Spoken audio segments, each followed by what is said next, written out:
بسم اللہ الرحمن الرحیم۔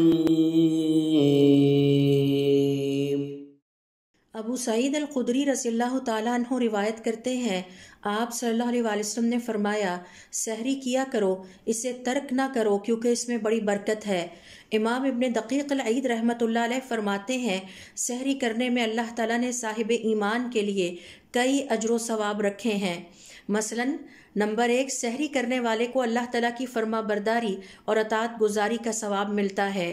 نمبر 2، حضور اکرم صلی اللہ علیہ وسلم کی سنت پر عمل کرنے کا اجر بھی اسے عطا کیا جاتا ہے۔